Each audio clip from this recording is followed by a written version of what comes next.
The floor of the medical bay was too clean. That was the first thing Torrin Graye noticed when he came to. It gleamed like polished glass, even though it wasn't glass, some alien mineral he couldn't remember the name of. He blinked, vision still fuzzy.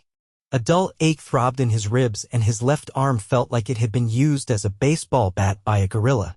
"Patient is regaining consciousness," said a voice, calm and metallic. Not a robot.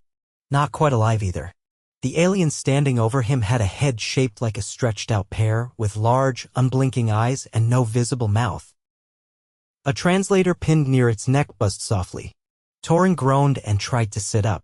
"No," the alien said. "Remain still. You have suffered trauma." "I gathered that," Torrin replied, his mouth dry. "Where am I?" "Medical bay? Orbiting vessel Nuvental. You were retrieved from the crash zone on Variel 2. Your body is showing multiple contusions, abrasions, and one anomaly we do not understand." Another alien appeared beside the first, this one taller, its skin a dull blue. It held a scanner that emitted a soft green pulse as it passed over Torrin's torso. The blue one's eyes narrowed.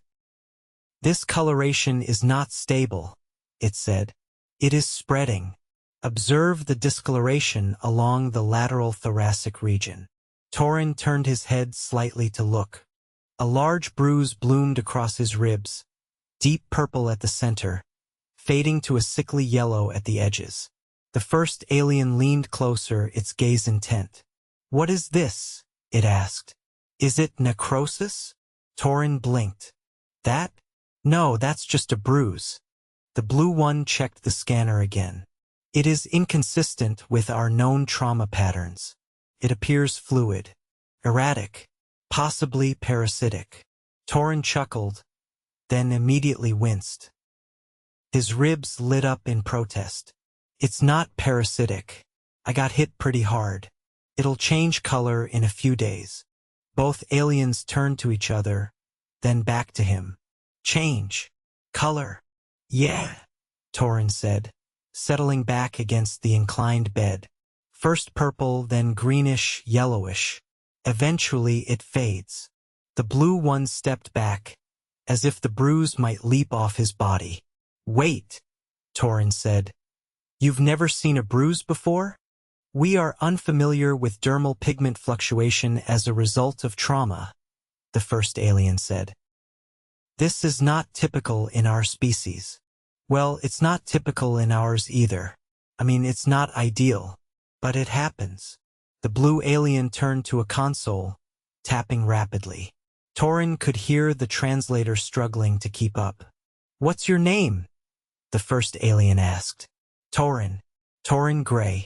Emergency Engineer, Earth Systems.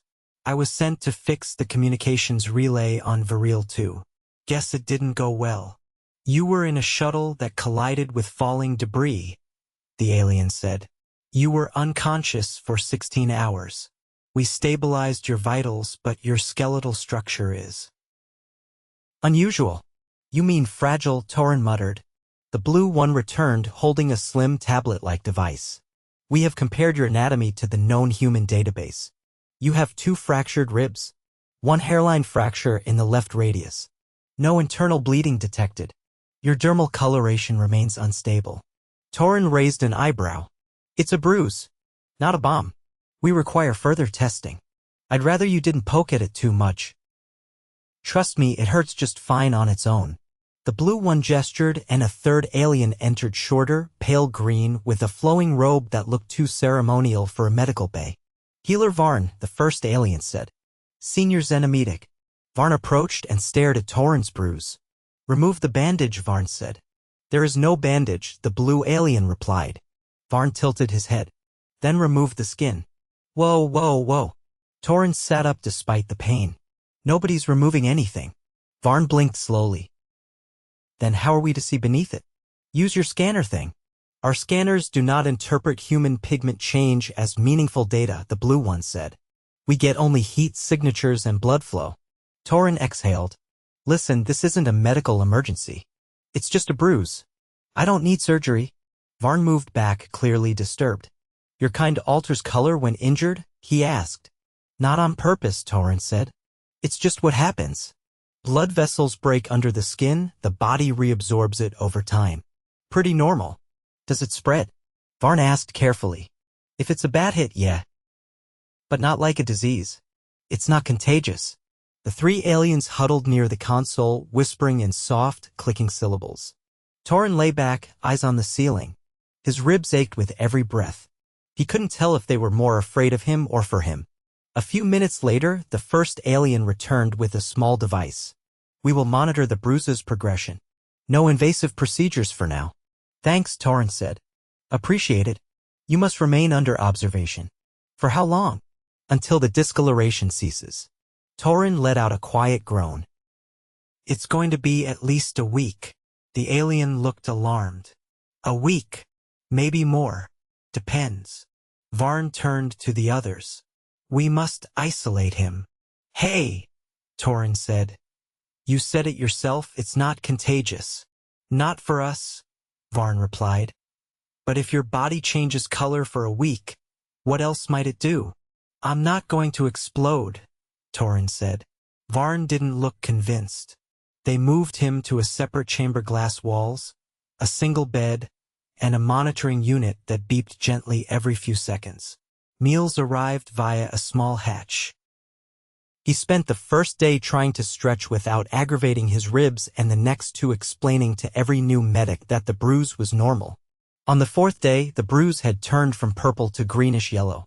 A younger alien medic entered holding a tablet. It is changing, it said nervously. Yup. This is part of the process? Yup. The alien leaned closer. Does it hurt more now? No. Actually, it's starting to feel better. The medic blinked, confused. But it is more discolored. That's normal. This contradicts everything we know about dermal trauma. I'm not surprised. He spent the 6th day doing slow stretches under supervision. His ribs still ached, but the pain was manageable. The hairline fracture in his arm had been immobilized in a flexible splint that adjusted as he moved. The aliens were good at tech even if they didn't understand bruises. On the 7th day, the discoloration had faded significantly. The first alien, its name was Rel, entered the observation room. Your injury is resolving, Rel said. Yup. We reviewed your data with the Central Medical Corps. It has been confirmed. This is an expected outcome for your species. Glad we cleared that up. Rel hesitated. You are very durable. Not really, Torrin said. I break pretty easily, but we heal. That's the important part. Rel watched him for a long moment. Your body displays trauma through color. Your bones mend without intervention. You remain conscious through pain. Torrin smiled faintly. You'd be surprised what people can get used to. Rel tilted his head. Would you consider sharing more about your species healing? I'll tell you anything you want, Torrin said. As long as you don't try to peel my skin off again. Rel nodded. A week later, he was cleared to return to duty. His ribs were still tender, and he couldn't lift anything heavier than a toolkit, but he was walking again. The bruise had faded to a faint yellow shadow on his side. As he stepped out of the medical bay, Rel approached him. The color is almost gone. Yup. And you are. Functional. As functional as I ever was. Rel studied him in silence, then said, Your kind is strange. Torrin grinned. So's yours. He headed down the corridor, wincing slightly. The pain wasn't gone yet, but it would be. He'd been through worse. The bruise, once feared as a symptom of a bizarre alien infection, was now a historical reference in the Nuvental medical database. As he reached the shuttle bay, he heard one of the younger medics whisper, That's the one. The bruising one. Torrin didn't stop walking. He just smiled. The diagnostic wing smelled faintly like ozone and boiled seaweed. Torrin wasn't sure if that was the equipment or the staff. Probably both. He stood on a low platform surrounded by a curved wall that pulsed with faint blue light. A dozen different eyes belonging to 6 different species watched him from behind a transparent barrier. Some were narrow and slitted, others were faceted like gemstones. One was entirely black, blinking vertically. Ready, he said, wiggling his fingers. Remain stationary, instructed a voice from above. It came from a speaker embedded in the ceiling. We are initiating the musculoskeletal stress test. Torrin sighed and held still. A humming noise thrummed underfoot. The platform vibrated, then tilted slightly forward. A vertical beam of light swept from his feet to the crown of his head. It made his skin feel like it was being gently ironed. Your body is composed primarily of calcium-based structures, came a new voice, this one nasal and rapid. But the density is inconsistent. Why? Because I drink milk sometimes and sometimes I forget, Torrin said. There was a pause. Then muttering in a language that sounded like rocks being rolled in a metal pan. Explain milk, another voice demanded. It's a white liquid for mammals. You know what mammals are, right? We are aware of the classification, yes. Well, we drink it. Some of us. It's got calcium. Helps bones. That is deeply inefficient, the rock voice said. Inefficient is kind of our thing. More shuffling behind the glass. One observer, a squat creature with translucent limbs, tapped on its console. Healing appears underway. But there is no mechanical reinforcement. No external bone matrix. No subdermal polymer. Just time, Torrin said. And not moving stupidly. You were walking. Yeah, but I'm doing it with style. Style reduces stability. Can't argue there.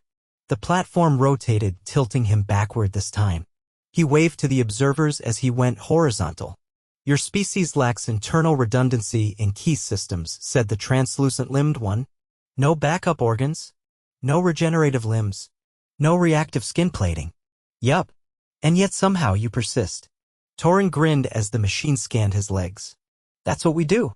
A wall panel hissed open. Rel stepped in, holding a narrow container and a cautious expression. We brought you a sample. What kind of sample? The milk. Torrin blinked. You made milk. Rel set the container down on a tray beside the scanner. The fluid inside was vaguely white, slightly luminous, and fizzed at the top. That's not milk, Torrin said. It contains calcium. So does drywall. Rel tilted his head. You ingest building materials? No. Look, never mind. I'll just bring some next time. We must understand what contributes to your species' durability. It's not the milk, Torrin said. It's a mix of biology, stubbornness, and dumb luck. The machine beeped. The platform lowered him to the floor. You are cleared for light activity, Rel said. But avoid sudden impact. Noted. Rel held out a slim device. This will track your interstitial fluid shifts and microfracture healing. Non-invasive. Torrin took it. It looked like a flattened pebble. Does it beep at inappropriate times? No. Then it's already better than most of our medical tech. They walked side by side down a corridor lined with glowing conduits. The floor undulated slightly underfoot, part of the ship's adaptive inertia system. Can I ask something? Torrin said. You may. Do your people bruise at all? Like, under any conditions? Our dermal matrix is reinforced with silica bonding. Damage presents as structural fissures or localized heat. No chromatic change. So no color shifting. No. Torrin scratched the back of his neck. No offense, but that sounds boring. It is efficient. Efficient is not always interesting. They entered a chamber filled with plants. Not decorative, these were functional, filtering the air and balancing humidity. Alien ferns with curling fingers moved slightly as they passed. Why bring me here? Torrin asked. This chamber has optimal atmospheric composition for your recovery. And you are less likely to fall here. You think I'm going to fall? Statistically, humans are prone to unintentional descent. We call that tripping. Rel nodded. You do it often. Torrin wandered to a bench made of some kind of flexible bark. He sat carefully. His ribs protested, but only faintly. Rel remained standing. There is concern among the medical staff, he said. About what? I'm healing. About the implications. Torrin raised an eyebrow. Implications of what exactly? Your body exhibits uncontrolled pigment shifts, inconsistent structural cohesion, and delayed but autonomous repair. To many, this suggests volatility. You think I'm unstable because I bruise? Not just the bruise. The healing without intervention. The tolerance of internal damage. The physiological unpredictability. Torrin leaned back. You're scared of us. Rel didn't answer. Because we don't follow your rules. Your biology is neat, tidy. Ours looks like a mess but still gets the job done. You conceal damage with humor. Better than hyperventilating over a purple spot. Rel approached the bench, his steps deliberate. It is not fear. It is caution. If we misunderstand your limits, we may harm you unintentionally. Try not to drop anything on me and we'll get along fine. Rel turned to a pod-like structure embedded in the wall. A section unfolded, revealing a fruit that looked like a cluster of teardrops. These contain electrolytes. They assist in cellular repair. Torrin took one. The skin was smooth, slightly warm. You're feeding me alien Gatorade? If that is an Earth nutrient enhancer, then yes. He bit into it. The taste was somewhere between pear and static electricity. His eyes watered slightly. That's a lot of zing, he said, chewing slowly. Zing. You know, that tingly feeling like your mouth's being interrogated. Rel recorded something on his tablet. They sat in silence for a while. The plants rustled gently with the ship's movement. Some of the others think you might be an outlier, Rel said eventually. Meaning? That your healing is not representative of your species. Oh. No, we're all like this. Some even worse. Rel blinked. Worse. There's a guy in my department who broke his leg, duct-taped it, and finished an 8-hour shift. Duct-taped. Sticky fabric strip. Holds things together. That is medically unsound. It worked. Rel looked at his notes. We require further study. Just no more attempts at removing skin. That was a procedural error. It was a nightmare. Rel hesitated. Would you permit a demonstration? Of what? Your response to controlled impact. Torrin frowned. Define controlled. Rel gestured. An assistant entered carrying a padded object that resembled a squash racket. We wish to apply mild force to your thigh. You want to hit me with an alien paddle. For science. Torrin stood slowly. Fine. But if I get another bruise, you're all going to lose your minds again. The assistant approached. Torrin braced himself. The impact was firm but not painful. Just enough to make his muscle twitch. Did that register? Rel asked. The assistant checked a device. Yes. Minor soft tissue compression. No structural compromise. Torrin rubbed his leg. That's going to bloom tomorrow. Bloom. Color change. You'll see. Rel looked almost excited. We will monitor. Torrin shook his head. You people are weird. You are equally strange. As he limped slightly back toward the corridor, the assistant whispered something to Rel. Rel nodded. Prepare the observational chamber. The bruise will likely manifest within 12 hours. I'm not a time-lapse experiment, Torrin called over his shoulder. You are now part of the Xenomedical database. Do I get royalties? No, he walked on, muttering to himself. Behind him, the assistant was already calibrating sensors. Torrin flexed his leg. It hurt, just a little. Enough to know it would leave a mark. He grinned. Let them watch. Let them wonder. It would change color in a few hours. Maybe green this time. Or that weird bluish tint that looked like bruised fruit. Whatever it was, it would fade. Like always. And he'd still be walking. The lights in the observation chamber dimmed automatically as Torrin stepped through the archway, his leg aching with a familiar, dull pulse. The floor adjusted to his weight, softening slightly underfoot, and the walls emitted a gentle hum. A curved bench shaped like a ripple of stone formed from the wall behind him, and he sat down slowly, stretching out the leg they'd decided to gently impact earlier. Across from him, Rel entered clutching a translucent case, flanked by two new figures, both taller, both wearing layered garments embedded with shifting patterns that flickered like distant lightning. Torrin squinted at them. More doctors, he asked. Histological specialists, Rel said. They interpret internal tissue behavior based on external indicators. Fancy term for bruise watchers, huh? One of the new aliens stepped forward, long fingers weaving through the air as it scanned Torrin's thigh with an iridescent wand. Its translator clicked twice before producing a sound like wind through reeds. Subcutaneous disruption is forming a crescent distortion. Irregular symmetry. Curious. That means it's bruising weird? Torrin said. Yes, said the second, eyes narrowing. The shape is inconsistent with any impact pattern we've cataloged. Well, I didn't get hit by a textbook. The first specialist leaned in, its breath smelling faintly like melted copper. It appears to be improvising. Rel raised a hand. He's not in distress. The damage isn't worsening.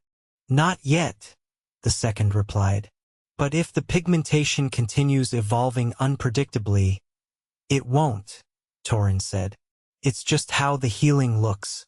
Ugly, then weird, then gone. The specialists exchanged a glance. One of them tapped a sequence into its device, and a holographic projection of his thigh floated up, the bruise glowing pale green at the edges with a deeper blue center. Rel frowned. The center has darkened since this morning. That's normal, Torrin said. It's pooling deeper before it starts breaking down. The second specialist tilted its head. But why would internal fluid shift color as it degrades? Because red blood cells break down into biliverdin and bilirubin, Torrin said, rubbing his temples. They're pigments. It's chemistry, not a warning sign. Rel blinked. You did not mention this compound before. You didn't ask. Look, I'm not a doctor, but I've had enough sprains, breaks, and idiot accidents to know the routine. Just let it run its course. The taller specialist sniffed. Your species' tolerance for visible damage is unsettling.